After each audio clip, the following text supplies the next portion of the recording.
Ito po ang nais ng Diyos para sa lahat ng mga tao. Basahin po natin dito sa sulat ni 1 Timoteo Kapitulo 2, versikulo 4. Ito po ang sabi, na siyang may ibig na ang lahat ng mga tao'y mga ligtas at mga kaalam ng katotohanan. Gusto po talaga ng Diyos na ang lahat ng mga tao ay mga ligtas. Ngunit, sinasabi din naman sa sulat ni Mateo, Kapitulo 7, versikulo 13 hanggang 14. Ito po ang sabi, kayo'y magsipasok sa makipot na pintuan, sapagkat maluwang ang pintuan at malapad ang daang patungo sa pagkapahamak, at marami ang dooy nagsisipasok. Gusto nga sana talaga ng Diyos ang lahat ng mga tao ay mga ligtas. Ngunit, sabi din naman dito sa sulat ni Mateo, Kapitulo 7, nag-umpisa sa 13, kayo'y magsipasok sa makipot na pintuan, sapagkat maluwang ang pintuan at malapad ang daang patungo sa pagkapahamak, at marami ang dooy nagsisipasok. Marami pala ang mga taong doon nagsisipasok sa maluwang na pintuan, na ang pintuan po na yun ay papunta po sa pagkapahamak.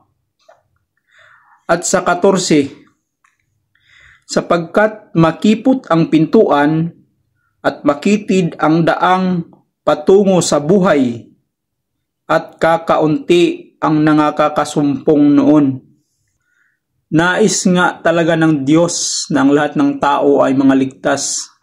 Ngunit, kakaunti lang daw po ang mga taong pumapasok doon.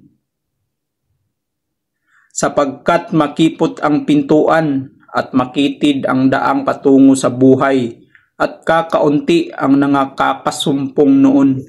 Masakit isipin mga kapatid, pero yan po ang katotohanan. Kung titingnan po natin ang realidad ng mundo ngayon, kakaunti lang po talaga ang mga taong totoong tumatanggap sa Diyos, totoong tumatanggap kay Kristo, na siya po ang tagapagligtas ng mga buhay natin. Kasi makikita po yan mga kaibigan, mga kapatid, sa pamamagitan ng mga gawa natin. Diyan po makikita kung tunay kang may Kristo sa buhay mo. Tingnan mo ang sanglibutan ngayon, tingnan mo ang mundo ngayon, kung ano ang mga ginagawa ng mga tao. Napakaraming mga taong mga masasama. Dahil nga maluwang po ang pintuan ang papunta po sa pagkapahamak. Ngunit makipot ang pintuan na papuntang buhay, patungong buhay. Buhay na walang hanggan po yung sinasabing buhay dito. Yun po yung buhay na walang hanggan na inihanda ng Diyos sa mga taong sumasampalataya sa Kanya.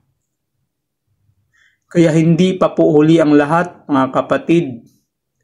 Magsisisi na po tayo sa ating mga kasalanan at susundin natin ang mga utos ni Kristo na magpakabanal sa Kanyang harapan upang po tayo'y makapasok sa buhay na walang hanggan na ipinaghanda sa atin ng Diyos sa oras sa paghuhukom. Maraming salamat po. God bless us always.